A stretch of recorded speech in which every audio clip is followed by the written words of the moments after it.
Hello everybody, कैसे हैं आप सभी लोग। आई होप आप सब बहुत अच्छे होंगे एंड अपनी प्रिपरेशंस को बहुत ज़ोरदार तरीके से कंटिन्यू कर रहे होंगे। Myself Piyush Pawa and I am here with the subject of advance bank management. Advance bank management में हम चैप्टर वाइज एमसीक्यू सीरीज़ को कर रहे थे एंड अभी तक हम अपने 6 चैप्टर्स को कंप्लीट कर चुके हैं एंड आज हम अपना 7 चैप्टर करने वाले हैं, जो कि आपका बहुत ही छोटा सा चैप्टर है जिसका नाम है एस्टिमेशन। ये चैप्टर आपका बहुत छोटा है, इसके बहुत ही कम क्वेश्चंस आपके एग्जाम में पूछे जाते हैं एंड जिस टाइप के क्वेश्चन पूछे जाते हैं आज हम उसी के रिगार्डिंग आज के सेशन को स्टार्ट करते हैं। So let's start with the session. सबसे पहला क्वेश्चन आ रहा है हमारे सामने, विच of the following statements is not correct. हमें ये बताना है कौन सा स्टेटमेंट इसमें से करेक्ट नहीं है।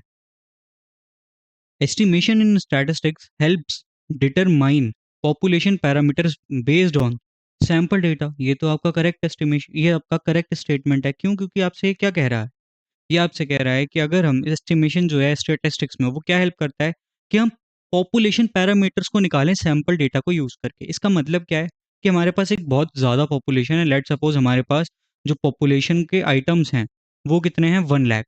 वो कितने हैं, 1 lakh.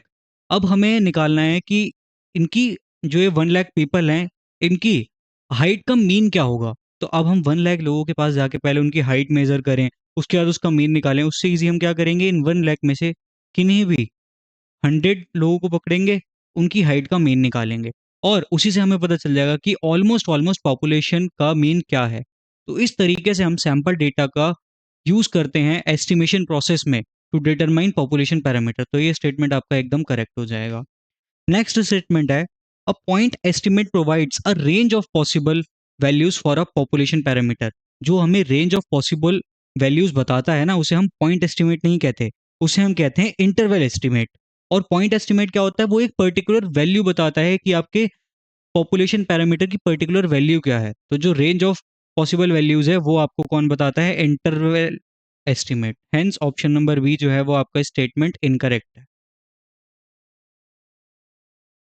Now we will move on to the next question. And the question asks, which of the following statements is correct? अब हमें यहाँ पे ये बताना है कि कौन से स्टेटमेंट करेक्ट है। The sample median is always a better estimator than the sample mean. ये तो आपका स्टेटमेंट है इनकरेक्ट। क्यों? क्योंकि आप कभी भी देखें, हमें हमेशा सैम्पल मीन को प्रायोरिटाइज करते हैं। रीजन बीइंग हमें स्टैंडर्ड डेविएशन निकालना होता है, वो भी हम किससे निकालते हैं, सैम्पल मीन से। अगर हमें फर्दर कोई भी कैलकुलेशंस करनी है तो सबसे पहले हमें उसका एक एवरेज पता होना चाहिए। अगर हमें स्टैंडर्ड एरर ऑफ मीन निकालना है तब हमें एवरेज चाहिए, अगर हमें इंटरवल एस्टिमेट निकालना है तब हमें एवरेज चाहिए। तो यानी मीन तो चाहिए ही चाहिए। इसलिए बेटर एस्टिमेटर कौन है, सैंपल मीन है, सैंपल मीडियन नहीं है। और ये स्टेटमेंट क्या कह रहा है कि सैंपल मीडियन ज्यादा अच्छा है, इसलिए ये स्टेटमेंट आपका इनकरेक्ट है।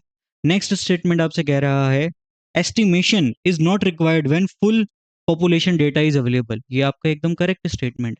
अगर आपके पास पूरे के पूरे पॉपुलेशन का डेटा अवेलेबल है तो हमें एस्टिमेशन करना ही नहीं है। फिर तो हम क्या करेंगे, उसी पॉपुलेशन को, डेटा को उठाएंगे, उसको स्टडी करेंगे, उसके डिफरेंट डिफरेंट फॉर्मूलाज लगाएंगे उसमें और अपना जो है एनालिसिस कर लेंगे डेटा का। एस्टिमेशन कब आता है प्ले में, एस्टिमेशन तब आता है जब हमारे पास सिर्फ ये पता है कि पॉपुलेशन में कितने आइटम्स हैं, हमारे पास उनका डेटा नहीं होता। फिर हम क्या करते हैं, सैम्पलिंग करते हैं, सैम्पलिंग के बेसिस पे हम डिफरेंट फॉर्मूलाज को यूज करते हैं, देन हम एस्टिमेशन के थ्रू जाते हैं किस पे, पॉपुलेशन पैरामीटर्स पे, और तब हम करते हैं अपने डेटा को analyse.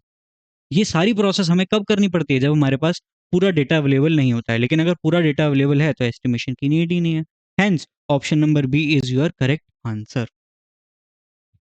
Now we will move on to the next question, जो आपसे पूछ रहा है, which of the following statements is not correct. हमें यहाँ पे क्या बताना है कि कौन सा स्टेटमेंट करेक्ट नहीं है। पहला स्टेटमेंट आपसे है, क्या कह रहा है, confidence intervals are always symmetric around the estimated value. ये आपका एकदम इनकरेक्ट स्टेटमेंट है।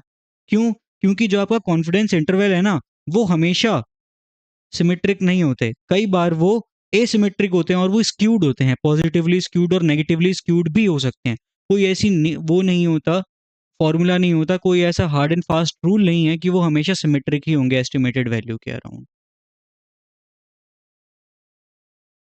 Okay, now we will move on to the next question. Next question आपसे क्या पूछ रहा है, which of the following statements is not correct. पहला स्टेटमेंट है, if a sample mean is 50 with a standard error of 5, the 95% confidence interval is 40 to 50। अब देखिए यहाँ पे हम कॉन्फिडेंस इंटरवल को कैसे निकालते हैं? हम कॉन्फिडेंस इंटरवल को निकालते हैं by using mean plus minus 1.96 multiply by standard error of mean.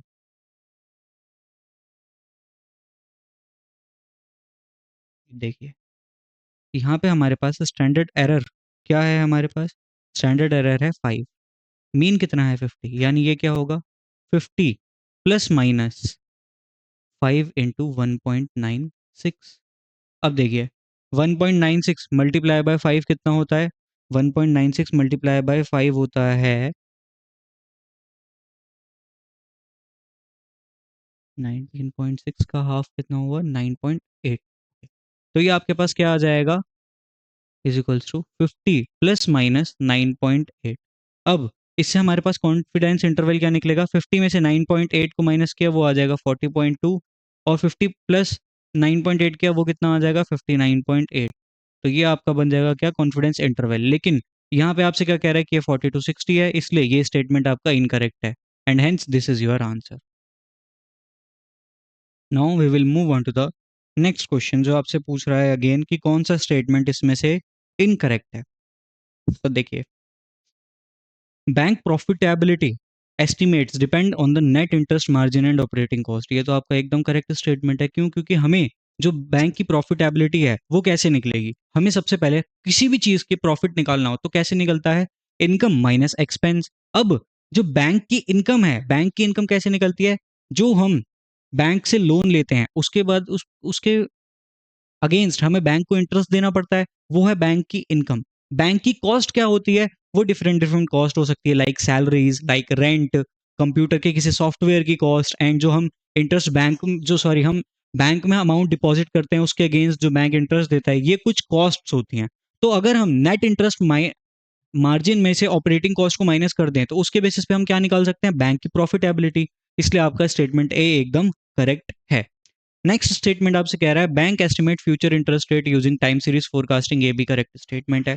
यहाँ पे हमें एक ट्रेंड देखने को मिलता है। ट्रेंड किस तरीके का देखने को हमें मिलता है कि जैसे जैसे लोगों की इनकम ऊपर जा रही है वैसे वैसे जो लोन के इंटरेस्ट रेट हैं वो कम हो रहे हैं। अब ऐसा, मैं आपको सिर्फ एग्जांपल दे रहा हूँ, रियल लाइफ में वो बढ़ भी सकते हैं कम भी हो सकते हैं। कम इस तरीके से हो रहे हैं, अगर लोगों की पर कैपिटा इनकम बढ़ रही है तो वो बैंक से लोन कम ले रहे हैं। अब देखिए, लोन कम ले रहे हैं तो उसके बेसिस पे क्या होगा? बैंक के पास पैसा है लोन देने के लिए, लेकिन लोग नहीं है लोन लेने के लिए। तो उस केस में क्या होगा? बैंक को अपने इंटरेस्ट के रेट डाउन करने पड़ेंगे। अब इसका एक और भी हम देख सकते हैं पर्सपेक्टिव। मैंने सिर्फ आपको एक पर्सपेक्टिव बताया है। दूसरा पर्सपेक्टिव ये हो सकता है कि जैसे जैसे लोगों की पर कैपिटा इनकम बढ़ रही है वैसे वैसे अब लोगों की नीड्स भी ज्यादा हो रही है। नीड्स ज्यादा हो रही है तो लोगों को अपनी नीड्स को फुलफिल करने के लिए दोबारा बैंक के पास जाना पड़ रहा है, किसके लिए? लोन लेने के लिए। तो ये डिफरेंट डिफरेंट पर्सपेक्टिव हैं। ये आप इकोनॉमिक्स में पढ़ते हैं, ये यहाँ पे एबीएम का पार्ट नहीं है। सो अभी हम एबीएम तक ही से रिस्ट्रिक्ट करते हैं। मैंने आपको एक एग्जांपल दिया कि यहाँ पे हम ट्रेंड लाइन को बनाते हैं और उसके लिए हम अपना ये वाली इक्वेशन यूज करते हैं, y is equals to A plus B X. इस ट्रेंड लाइन को हम यूज करते हैं, इसी के बेसिस पे हम प्रिडिक्ट करते हैं कि क्या फ्यूचर में हमारे इंटरेस्ट रेट रहेंगे, और ये हम कैसे यूज कर लेते हैं? टाइम सीरीज फॉरकास्टिंग में। नेक्स्ट स्टेटमेंट आपसे क्या कह रहा है? Estimation techniques in banking are primarily qualitative rather than quantitative. ये है आपका इनकरेक्ट स्टेटमेंट। जो भी हम एस्टिमेशन टेक्निक्स को लगाते हैं वो हमेशा क्या होती हैं? क्वांटिटेटिव होती हैं। कैसी होती हैं? क्वांटिटेटिव होती हैं, ना कि क्वालिटेटिव होती हैं। क्वांटिटेटिव का मतलब क्या? जो नंबर्स में एक्सप्रेस की जा सके। Okay, now we will move on to the next question. Next question आपसे क्या पूछ रहा है कि एक बैंक है, उसका लोन पोर्टफोलियो कितना है? 50 lakh, and average credit risk premium कितना है? 4%। What will be total credit risk premium for the portfolio? तो देखिए, इसके लिए हम क्या करेंगे? अगर हम 100 रुपए लगा रहे हैं तो हमारा कितना है? 4% का हमारा क्या है? रिस्क है। अगर हम 50 लाख लगाएंगे तो कितना हो जाएगा? 50 लाख का 4%, यानी 50 लाख इंटू 4/100। ये कितना होगा? डबल जीरो से डबल जीरो कैंसिल, 4 5 जा 20। उसके बाद कितने जीरो बचे? 1 2 3 4। तो 1 2 3 4। तो टोटल जो है 2 लाख का हमारे पास टोटल क्रेडिट रिस्क प्रीमियम है इस पूरे पोर्टफोलियो के अगेंस्ट। आई होप आपको ये समझ में आया होगा। Now we will move on to the next question आपसे क्या कह रहा है, देखिए ये जो मैंने आपको ये क्वेश्चन कराया ना, एक्चुअल में जो आपके सीआईबी है उसमें बहुत ही अलग अलग टाइप के क्वेश्चन पूछे जाते हैं, तो कई क्वेश्चंस में आपको ऑप्शंस नहीं गिवन होते हैं, तो ये उसी टाइप का एक क्वेश्चन है। यहाँ पे आपको डायरेक्टली क्या करना होता है, आपका जो फाइनल आंसर है उसे आपको टाइप करना होता है और उसी के बेसिस पे आपका फाइनल जो है मार्किंग होती है। तो यहाँ पे आपको क्या करना है, सीधा आपको जो भी आंसर आएगा आपको उसे टाइप करना होगा, ऑप्शंस गिवन नहीं होंगे। ओके, नेक्स्ट क्वेश्चन है, a bank estimates that probability of default for a loan is 0.05 and the loss given default is 60%. What is the expected loss on the loan if the loan amount is rupees 10 lakh? यहाँ पे 10 लाख को हम Indian तरीके से लिख देते हैं। Okay, तो सबसे पहले हम ये निकालते हैं कि एक्सपेक्टेड लॉस कैसे निकलता है। एक्सपेक्टेड लॉस निकलता है loan amount multiply by probability of default multiply by 1 minus loss given at default. Okay, तो लोन अमाउंट हमारा कितना है 10 लाख, प्रोबेबिलिटी ऑफ डिफॉल्ट कितना है 0.05 इंटू 1 माइनस एलजीडी कितना है, एलजीडी है 60%, 60% यानी 60/100, तो ये कितना होता है 0.6 यानी 1 माइनस 0.6, ये कितना हो जाएगा आपका 10 लाख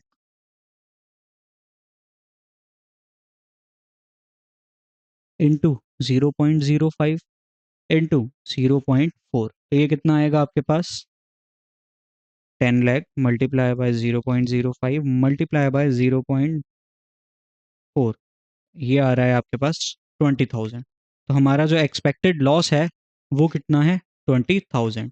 आई होप आपको ये समझ में आया होगा। Just give me a moment. Okay, now we will proceed to the next question. Next ये क्वेश्चन आपसे कह रहा है, the average life of flash light of a car is 26 month. जो एवरेज लाइफ है ऑफ फ्लैश लाइट एक car की वो कितनी है 26 मंथ, और स्टैंडर्ड डिविएशन है उसका 5 मंथ। अगर हम सैंपल ले रहे हैं 400 कार का, तो आप हमें रेंज बताओ कि किस रेंज में एवरेज लाइफ फॉल करती है। तो देखिए इसके लिए हम सबसे पहले क्या निकालेंगे, स्टैंडर्ड एरर ऑफ मीन। वो कैसे निकलता है, standard deviation divided by root N.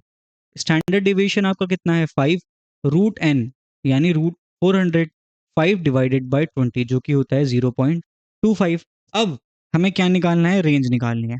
तो रेंज के लिए आपकी अपर लिमिट क्या हो जाएगी, रेंज आपकी कैसे निकलेगी, रेंज निकलेगी average minus 0.25 and average plus 0.25। तो ये कितना हो जाएगा 25.75 से लेकर 26.25, ये हो जाएगी आपकी रेंज। आई होप आपको ये क्वेश्चन समझ में आया होगा। Now we will move on to the next question. Next question आपसे क्या कह रहा है कि एक टीवी डीलर है, उसने 225 टीवी सेट्स के बेसिस पे देखा कि एक एवरेज लाइफ टीवी की कितनी है 5 साल और स्टैंडर्ड डेविएशन है 6 महीने।